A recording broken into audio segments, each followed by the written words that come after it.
So I looked through quite a few cases for this assignment, but a lot of the ones that I didn't find quite interesting involved stealing and just people going to jail and then getting their licenses revoked or it being denied.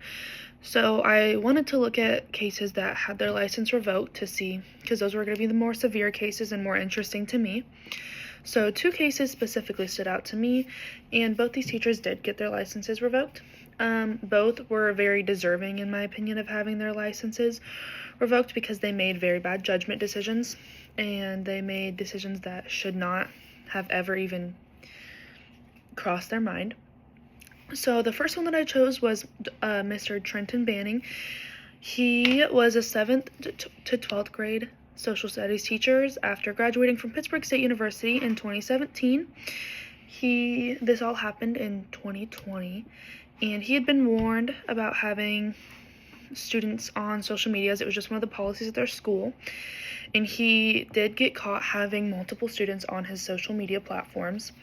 So one student came forward and she said that she had seen an explicit photo of Banning on her friend's phone, and once she admitted that, there was never really he was suspended from school because they were under investigation, but he was allowed to come back to school because it was on Snapchat and there was no way to necessarily tell that it was still there, so he was able to come back to school. However, the same student that the friend that was supposedly had this picture on her phone later came out and said that she actually had sexual intercourse with this teacher, and that it wasn't just over the phone. So they'd been talking for about a couple months, and then eventually they had sexual intercourse, and she told everything that happened. So he did have his license revoked. But then the other case that I decided to choose was Ansel Barngrover. So she was only an emergency substitute, so she wasn't a full teacher, didn't have full-time students, but she was pulled over and caught for driving under the influence with her 10-year-old daughter in the car, which is not necessarily as related to a problem in school, but doing it with a minor in the car and endangering all these lives around her just is something that you don't really want to see any adult do, let alone a teacher who is around students all the time. So her license was also revoked, but it was a little bit different because she voluntarily surrendered her license instead of going to court and fighting to keep it. So back to Banning, he committed a severe breach of conduct. Whenever he did have this sexual intercourse, he was suspended twice for the possibility of it, and then it actually happened. The misconduct that he was involved in was committing or soliciting an illegal sexual act. This has really become a very apparent issue in our education system today. I feel like it often happens, and it really should not. So he broke the law by establishing a relationship with a student that is prohibited in Kansas by any circumstances. And along with having his license revoked, he did not face any criminal charges as of the time that this report was written.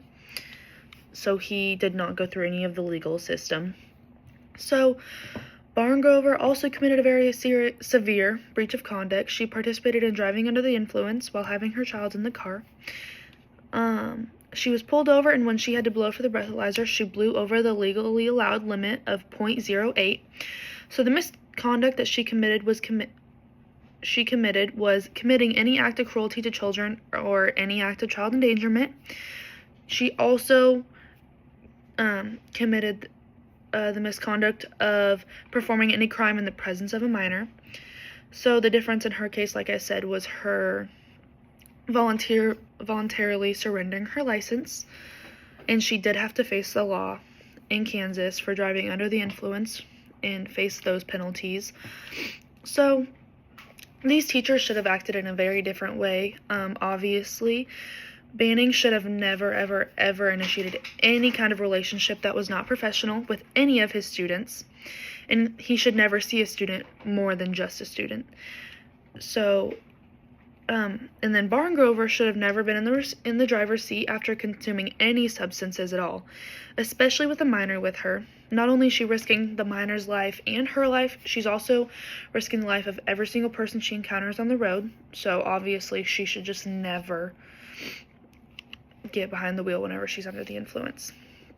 So I think teachers should obviously be a safe person to all members of the school community and not abuse their power. So these teachers made very questionable choices, and it also reminded me of just one of the reasons that I want to be a teacher, just to be that safe place for students and not allow those teachers to have a position in teaching anymore. It just is not necessary. And I think that schools should offer more trainings that are mandatory on like the rules of conduct and their policies more often, just so it's really embedded in their heads. And I know that two of these cases are not something that people would get confused about, but other things may confuse teachers about what they are and are not allowed to do. So I think that it would be very beneficial to add on mandatory courses so that fewer to no slip-ups ever occur. Thank you.